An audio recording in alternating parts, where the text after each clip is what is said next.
Hello everyone, welcome back. Class is back in session and thank you for joining me today. Now today we're going to be moving into a discussion that is part lore and part history, I guess. And that is going to be discussing the timeline for some very important characters. One of whom I think that without, we never would have had such an amazing storyline. And that is going to be involving the one and only Hydaelyn. Warning, there will be some major spoilers for Endwalker, so watch at your own risk. You have been warned. Now, time travel has always been a subject that you need to be very careful of because it's all too easy to mess it up. Either it becomes so OP that the story doesn't even feel real anymore, or it brings all sorts of problems into the storyline itself, such as paradoxes, other timelines, and often leads to just one great big tangled mess.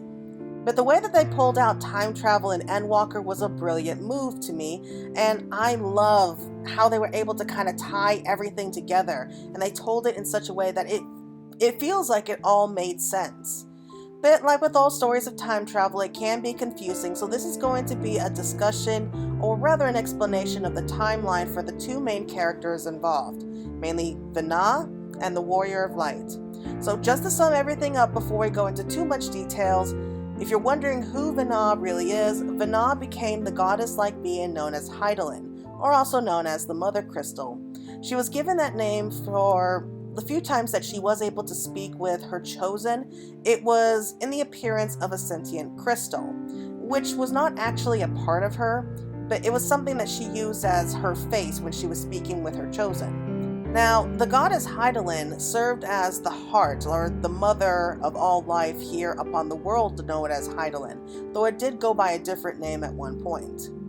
But how did she become such a being to begin with, especially since she wasn't always a goddess-like being? Well, the times kind of vary, but most agree that it was around 12,000 years ago, before the start of the story, the world existed as just one world, one that was nearly perfect, known as Ethereal. And as for Venat, she was one of the original inhabitants of this near-perfect world. And in today's society, these people are known simply as the Ancients. And they were possessed of great quantities of energy called ether. And ether is one of two fundamental forms of energy that make up the universe. Now, because they had so much ether and they could control it to such a degree, it allowed them to be able to weave ether into physical objects, such as objects, food, and even entire creatures. This was a process known as creation magics, where basically anything that you could imagine, you could create. However, due to a series of tragic events known as the Final Days, the original Ethereal and its inhabitants were split because of something known as the Sundering. What happened was that the original Ethereal was split into 14 near-perfect copies of each other.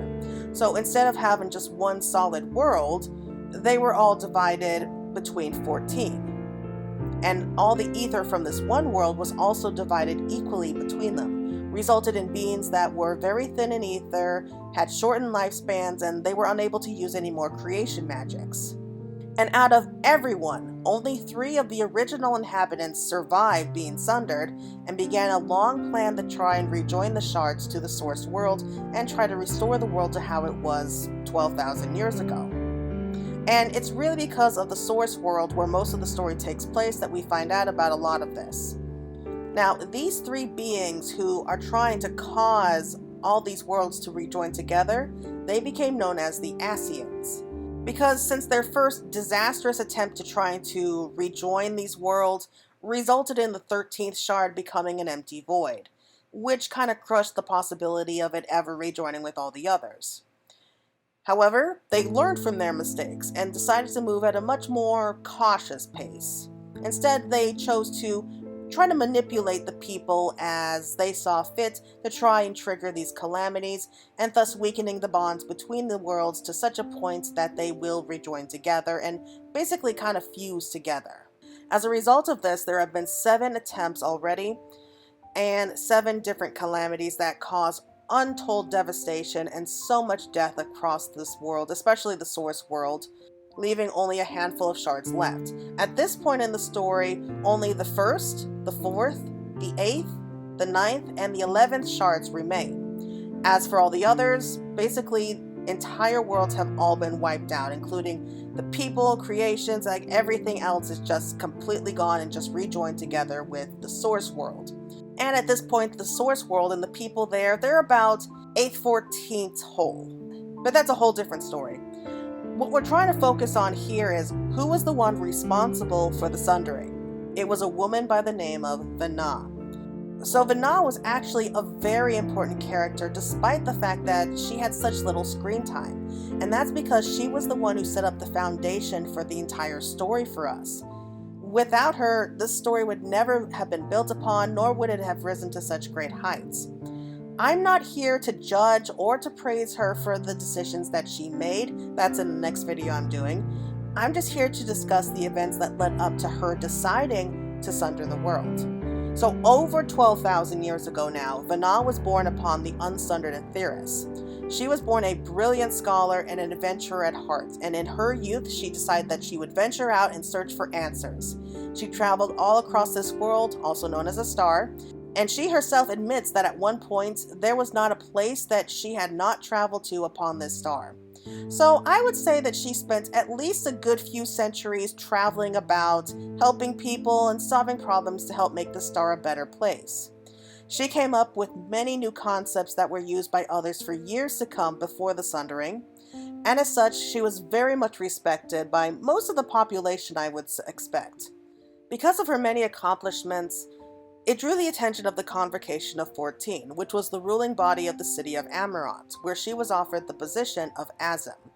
And with that title, she continued to travel around the world, helping people out wherever she could, coming up with perhaps new concepts and creations all the time. And by exploring the world of Ethereal, she came to love all the people in life upon it.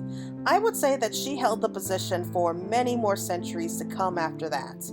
Remember, the ancients were nigh immortal and oftentimes got to choose when and how they die. So living for centuries really was not a problem at all for the ancients. Eventually, though, it seemed that she was finally ready to step down from her duties as Azim. And usually in the case of the ancients, those who retire from office are expected to return to the star, or to die in a sense. But Venat was different. Instead, she chose to don white robes of an advisor, and she continued on her work, but not as a member of the Convocation, and instead of returning to the star, she decided that she would pass the title of Azim down to her younger protege, both who was a student and a friend. In Endwalker, she explains that her greatest love was this world and the people upon it, and despite all that she had already done for it, she could not help but worry for the future, and felt that the people still needed her. And until she was certain that a brighter future would be granted for her children, then she could not rest in peace. So that's a very basic early history of Venat. Now, at some point in the ancient past, Venat traveled to the research facility known as Elpis. And she was conducting some kind of work there for a friend when she was introduced to a very unusual someone. So their paths cross in Elpis, and she was introduced to the traveler before realizing that they were more than what they seemed. She was able to recognize traces of her own magic upon this person, magic that she called a traveler's ward. But the thing is, she knew for a fact that she had never met this person before. Therefore, she concluded that if she never met this person, but if she placed an enchantment upon them, then she could only have done so at a little point in time, meaning that this traveler was from the future. Emet-Selch and Hydaelyn, two very close friends of the newest Azim, also happened to be there to learn of this, and thanks to Venat's prompting, she learned the shocking truth. She learned that in the future, she was destined to become this godlike being of Hydaelyn, and she ended up sundering the world during a battle with another godlike being named Zodiark, who was summoned to put a stop to the final days, and basically she had no choice but to seal him away inside the moon, a moon that she herself created. However, thousands of years down the line, the traveler here was the one responsible for defeating Zodiark and thus re-triggering the event of the final days. And basically the people are now being forced to evacuate the planet itself and to head off to the moon to basically leave the star behind and find new life out there. However, the Traveler and her friends did not want to abandon this world, and so the Traveler came back in time to learn more about what may have triggered the final days and if there was a way to stop it. Well, needless to say, Venat was not the type to sit around and do nothing after hearing all this, so she vowed to help the Traveler with their quest, and so they traveled around Elpis to try to find what may have triggered the final days. During this time, the two of them grew closer together as she asked them more about the world they came from, their time as an adventurer, and they even challenged her to a sparring match. After the sparring match, Venat realizes that the people of the future are much more resilient than she ever imagined. And that's when she started to see the real potential that these people have. I think it's really at that point that Venat realizes that her own people are so used to living in basically what I like to call blissful ignorance or childlike ignorance. They really don't understand the whole concept of suffering to such a point that when they do suffer a bad day, they don't know how to process it because they're so used to being happy all the time that the idea of being sad or suffering any kind of hardship is not something that they really know how to do. Whereas the people in the future who are sundered and they don't have their creation magics to kind of bail them out, they kind of have to just suck it up and move on. So I think that's really the moment that Venat realizes that despite the fact that these people are sundered and have such limited lifespans, they are stronger than perhaps any other beings I've ever met. So that's kind of what I think her thought process was at that point. Moving on though, we learned that the chief overseer of Elpis, named Hermes, created a familiar known as Medion. He created her and her sisters and tasked them with sending them off into space to explore life on other worlds and basically to ask them what the meaning of life is. When Venat, the Traveler, as well as with Emet-Selch and Hydaelyn go to speak with Hermes, Medion, who has a hive mind connection with all of her sisters out there, began to report their findings about the life in the universe, only to learn that those worlds that they found were dead worlds or worlds on the brink of death due to war, plague, or some other reasoning, sometimes with Medion accidentally being the cause of wiping out the populace. However, they concluded that life is full of suffering and despair, and that it would be better for them to just accept their deaths. At hearing that, Hermes, who had obviously been suffering from a serious bout of depression up till now, seemed to have just lost his mind at this news and fled with Medion back to Hydaelyn, which is the largest research facility in Elpis, and the others had to follow after him and defeat him before he ended up listening to the rest of Medion's reports. Unfortunately for all involved, Hermes was able to help Medion escape so that she could begin her Song of Oblivion to cause the final days. I'll explain more about how she was able to do all that in another video as well, but basically she was able to use the second fundamental form of energy in the form of dynamis, which is an energy that's kind of controlled by emotions. She was able to use this to basically try to wipe out the world not once, but twice. Again, I'll talk more about that later on. What is important here is that before she was able to make good her escape, Venat chased after her, and though she wasn't able to catch up to her in time, she was able to place a kind of tracking spell upon her before she was able to flee this world entirely and into space. Meanwhile, Hermes decided to judge if man has the right to exist and decided to use what he called the Memory Reconfiguration System Kairos to erase everyone's memories in the event.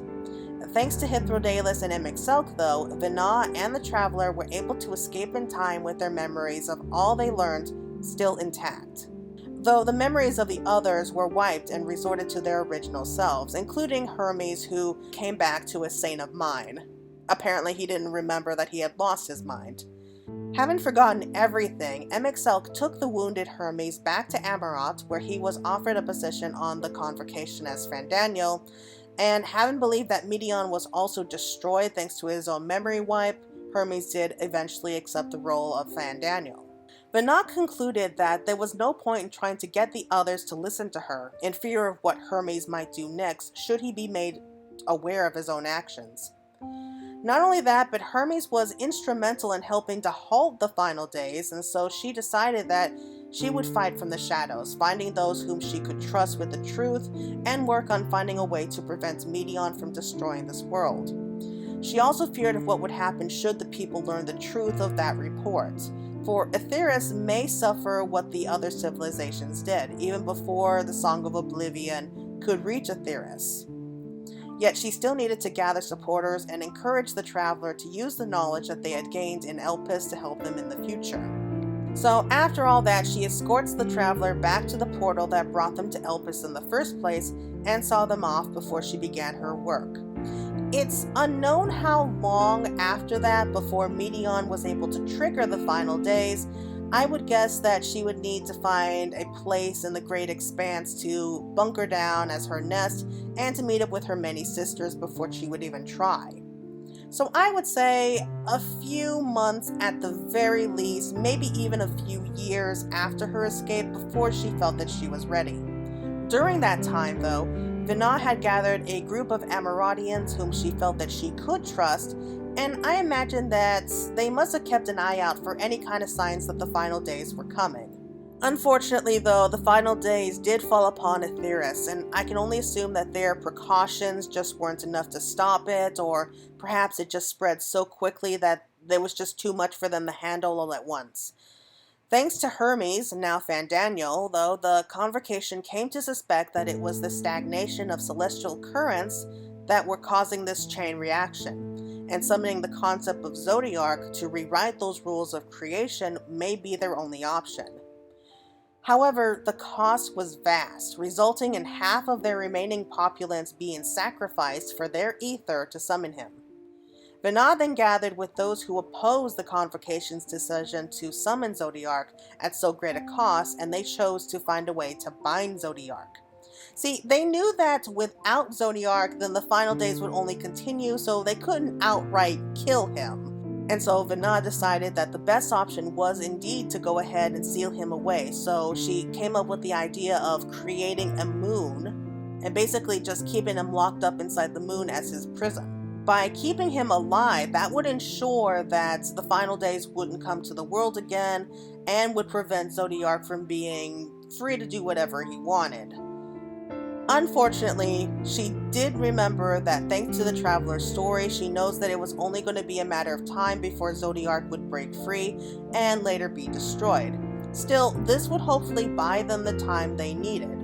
And so when Venat felt that she was ready to face Zodiarch, her companions offered up themselves, including their souls, to Venat, who was able to become the core of the primal Hydaelyn. In an interview with Yoshi P and his team, they did confirm that since Zodiarch was the more powerful of the two, they sacrificed their very beings in order to give Hydaelyn the boost she needed to be able to stand against Zodiarch. So the two fought and fought and fought until finally Hydaelyn emerged the winner and splintered the world into the source and its reflections.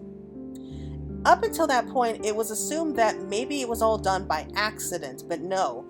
Because of the potential that Venat had seen in the future of mankind when they were all sundered, and also to give them a fighting chance against Medion, she decided that it would be for the best to go ahead and sunder the people. At least that's just one of many different theories about why she did it. Again, I will talk about that in a later video. And aside from the three who did escape, everyone else, including her successor as Azem, were sundered, and the cycle of birth, suffering, death, and rebirth began. Venat went ahead and finished sealing Zodiarch inside the moon, where to jail Zodiarch, created the Watcher to serve as the jailer, and the cute little bunny-like people Loporrits to work on turning the moon into an ark to flee the star should the worst come to pass. Since then, Hydaelyn retreated to the Ethereal Sea to watch over the source and its reflections. As the years went by and the remaining unsundered were able to raise up their other shards of former Convocation members, they were able to rejoin the world several times, and with each shard rejoined, the stronger that Zodiarch would grow. It soon taxed Hydaelyn to keep Zodiarch under seal, and she was forced to call out to those who could hear her. These shards, whom would be called Warriors of Light or her chosen, to help push back the chaos that the Unsundered or the Ascians were trying to bring. Despite her best efforts, however, 7 calamities had already happened, and she had grown so weak after the 7th calamity that she could barely make herself heard. Well, Venat's decision had been forced to watch and unfold the suffering she caused, becoming increasingly weary and bloody as she observes the tragedies wrought by her own hand. She continued to soldier on, hoping that one day she'll meet the traveler again, and that they will prove themselves strong enough to overcome Medion's Song of Oblivion. The Ascians' first attempt during that time ended up with the 13th shard becoming a dark void, and it's unknown if it will ever be able to be properly restored. After that mistake, they were much more careful about their plans and worked patiently to trigger the rejoinings. The first rejoining was about 10 to 11,000 years ago, possibly in the form of terrible hurricanes, tempests, or tornadoes, and was responsible for the rejoining of the 5th shard to the source. Since then, the calamities took part over those next few thousand years, resulting in the loss of the 12th, the 2nd, the 3rd, 6th, 10th, and finally the 7th shards in that order. During this time, another being from outside Ethereal did arrive in the form of Midgardsormr. Midgardsormr had fled from his own dying planet of the Dragon Star and was being pursued by the machine Omega. Midgardsormr came here because he wanted to have a safe place where he could raise his brood. And when he came upon this sundered star, he called it the last bastion of hope because every other star he had passed was either dead or dying at that point because of Medion and everything else that's been happening in the universe. Hydaelyn did end up accepting Midgardsormr upon this land. Again, we don't have an exact time for when Midgardsormr arrived. We just know that it happened at some point after the Sundering, and he was seeking asylum for himself as well as for his brood as they fled from their dying world.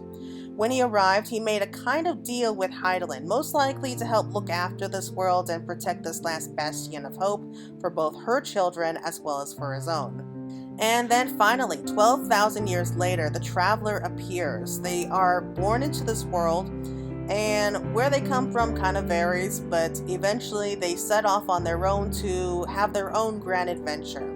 When they are ready to set out on their adventure, that's when Hydaelyn is able to reach out to them. She recognizes them at once as a new adventurer, and so she's able to awaken the power of the echo inside them before setting them on the path to becoming the Warrior of Light. All throughout A Realm Reborn, we would occasionally hear from her and even speak with her in the Ethereal Sea as we gather these crystals of light, and she was able to fully mark us with Venat's blessing, or the Traveler's Ward, as a form of protection. After the initial events in A Realm Reborn where Hydaelyn briefly protected the warrior during the final battle, she fell silent, and it would be some time again before we're able to hear from her again. Afterwards, we're introduced to Elpis, who is actually Zodiark's heart, defeating Nabrialis, and even meet up with Midgardsormr, who stripped us of the Blessing of Light as a way to kind of test us.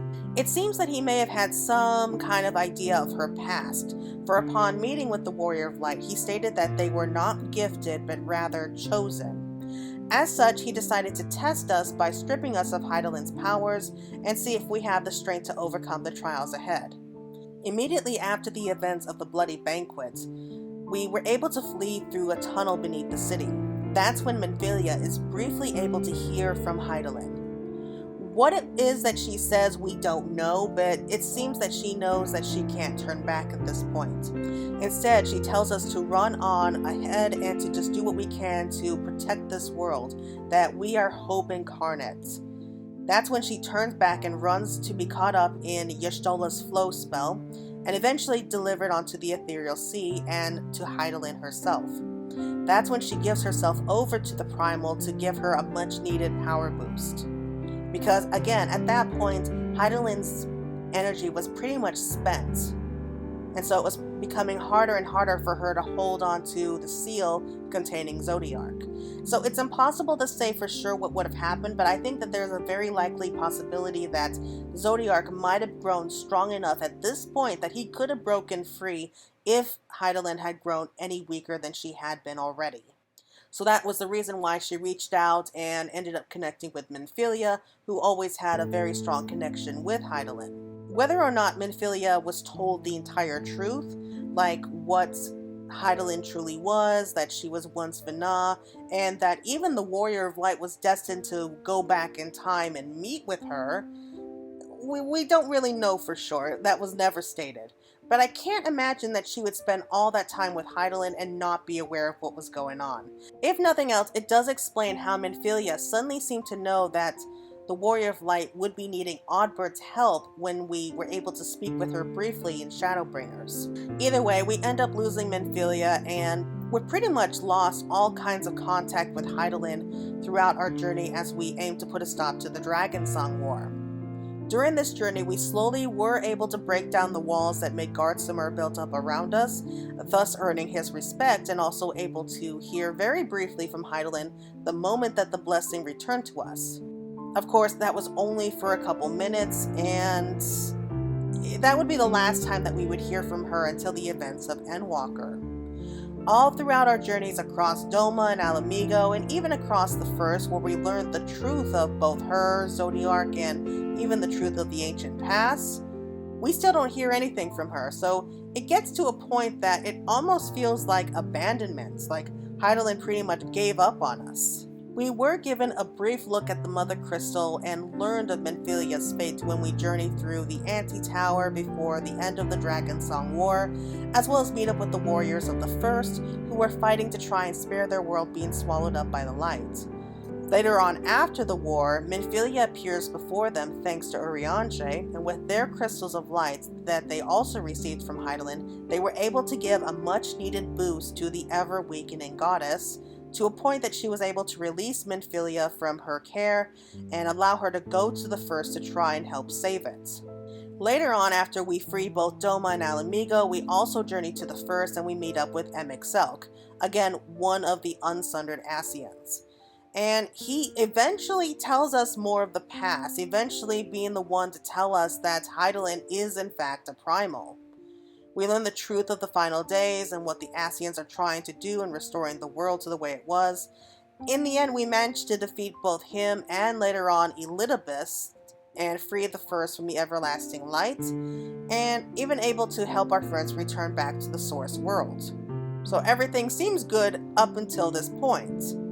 It's not until the very end of Shadowbringers, though, that we do finally hear from Hydaelyn again, if only briefly. While speaking with the other Scions about the towers that Fandaniel created, we hear the voice of a woman and turn around to see Hydaelyn in her original form standing there at Silvertears and telling the Warrior of Light that the fate of the star is in their hands before disappearing. So yeah, no pressure there, Venat. When she felt that the time was right, she presented herself to the Warrior of Light in person in her original form while the warrior was on a ship bound for Old Sharlayan. They discussed what happened in the First when her asking them to go forward regardless if they had faith in her or not after learning that she was actually a primal than an actual god.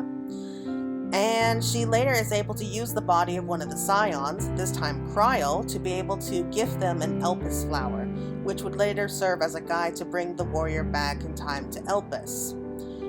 We don't hear from Hydaelyn again until we reach the Tower of Babel, where she uses Kryl's body once more to confront Fandaniel and to try and stop him from freeing Zodiark. However, the best that she could do was redirect their teleporting from the seal to another part of the moon, giving them time. Instead, she has no choice but to entrust stopping them to the Warrior of Light, who does end up going to the moon before confronting and defeating Zodiark after Fandaniel fuses with him. With Zodiark dead, Medion's Song of Oblivion begins its encore and the final days are starting to happen all over again. Hydaelyn appears much more in this game than all the other expansions combined, because she knows that the time is near that the Warrior of Light will defeat Zodiark and then journey on to Elpis, which they do very successfully. Thanks to the Elpis flower, they were able to eventually follow the path that took them to Elpis, where they were able to meet the ancient version of Venat and the others. Thanks to them, we learn all that we need to of the final days and how to stop them before we're able to return to the present time.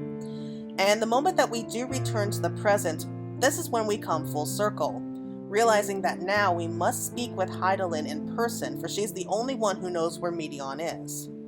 Thanks to the Forum of Sharlayan, we are able to venture into the Ethereal Sea to speak with her. And when she appears before us, it's here that she explains why she did what she did. The meaning behind Venat's decision is actually strangely beautiful and logical, yet cruel and unforgiving at the same time. She sundered a star, mankind, and all of creation, knowing that in their imperfection, determined lifespan, and receptiveness to dynamis, we would inevitably seek out all the answers to Hermes' question: what is the meaning of existence? Hydaelyn further stresses for us to seek the answer by calling to us hear, feel, think, like a mantra, which is exactly what we need to be able to understand dynamis and face up with Medion. Especially since Medion, a being who can communicate using dynamis, tries to understand us using the same terms. I wish to hear your words, share your feelings, know your thoughts. Venat dooms mankind to suffer, because in suffering, we would seek meaning in our lives, therefore finding the answer Hermes and Medion so desperately sought. She challenges the party to a test to see if they do have the power yet needed to defeat Medion and despair itself, claiming that she always kept a little power saved up for just this moment. We later find out from the dev team that she was actually referring to Venat's very soul. In the end, we were able to defeat her, where she gives to us 3 gifts. The first of which is a crystal, which we give to the Loporrit so that they can track down Medion's nest. The second is the Mother Crystal, which we use as the ether to travel to the edge of the universe and to Medion directly. And finally, she gives a power directly to the Warrior of Light, her own power to give form to the formless, secured in Azim's own crystal. The last of these, she cautions, is not to be relied upon overmuch, for it will not last forever, and only through their own power will they find the way forward. And this is very important because we are eventually able to use that power in order to bring back our friends after Medion seemingly destroys them. That's kind of complicated there. But at the end of all of this, the warrior is also given a chance to call her Venat, where she ends up crying, moved that her champion still remembers their time together in Elpis. It turns out that the plan to escape to the stars had always been just the emergency button. We were always her primary plan. Ultimately, her faith in mankind and the Warrior of Light specifically would be vindicated as they heeded her words, passed her trials, and would go on to defeat the Endsinger, allowing the people to create a new future. A future that is no longer controlled by the Ascians or even by the gods themselves. After passing on, she would give a heartfelt smile, proud that her friend had fulfilled their shared goal of saving the world. And that there is just a very basic, rough outline of the timeline for Venat and for the Warrior of Light. I know that there's still a lot more happening, and there's a lot of confusion with the time itself.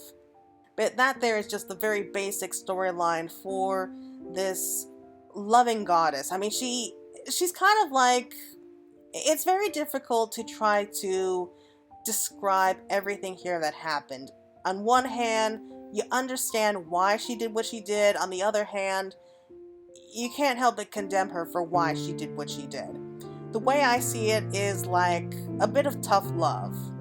It's kind of like a mother who has their adult child living in their home and they refuse to get a job or support themselves, so she basically kicks them out the door, cuts up their credit card, and tells them to get a job.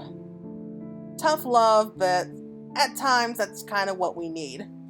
Again, I'm not here to condemn or praise her for her actions just yet. I will be discussing that all in the next video and really looking more into why she did what she did, her reasoning behind it, and wonder if that really was the best choice possible. All that this video was, like I said, to kind of put it all together for us and really try to put everything in order. As for what will happen to Venat's soul after all this, it was said that she used up every ounce of energy that she had, including her own soul. So even the dev team, Yoshi P and the dev team were able to confirm this for us, that because Hydaelyn had used up all of the strength she had, especially in the last battle she had with the Warrior of Light and the other Scions, Venat was kind of stricken from the rebirthing cycle. So because of this, Venat is no longer able to be reborn, and it seems that she and all those who did sacrifice themselves to create Hydaelyn, it seems that they've entered a state of nirvana, perhaps, like a state of non-being where they are at peace.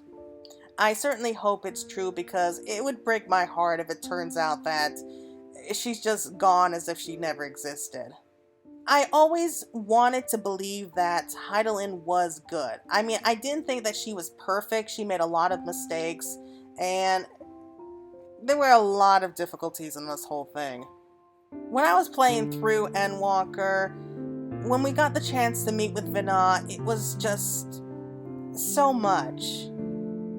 We were actually meeting the real character behind the mysterious voice that we had been hearing, especially since it had been so long since we had last heard from her. Do we love Hydaelyn? Yes. Do we wish her silence felt less like abandonment? Probably yeah. Would concrete answers have been preferable over riddles any day? Definitely.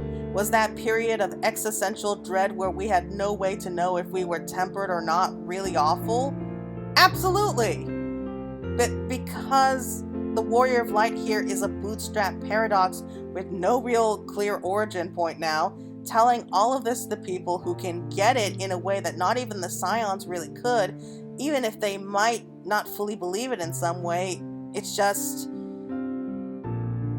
very difficult to be able to put together just how powerful an impact it was. Especially since you know that she's going to do something unthinkable, even if she doesn't really know the how or why yet. And because the Warrior of Light is as Azam as a partially rejoined soul can be, the rest of her and her friends in this entire world of people regardless, this is tearing them up inside. The second that you find out that Venat was the previous Azam, there's like an instant connection between them, and the fact that they tied all of that together is just done in a beautiful way. Anyway, everyone, that is going to be it. That is the basic timeline for Venat, and I guess the Warrior of Light as well.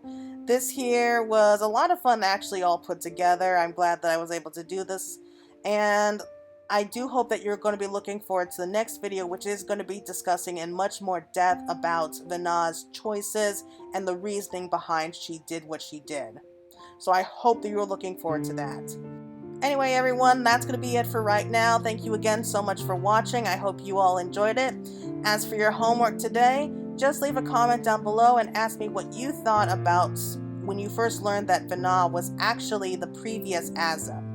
Did that end up changing anything for you, changing any kind of opinions on her? And just let me know about what you really think about Venat. Anyway, until next time, everyone, this is Fantasy Girl signing out. Long after I have gone, though not even my soul remaineth, my love will be with you forever, my dearest children.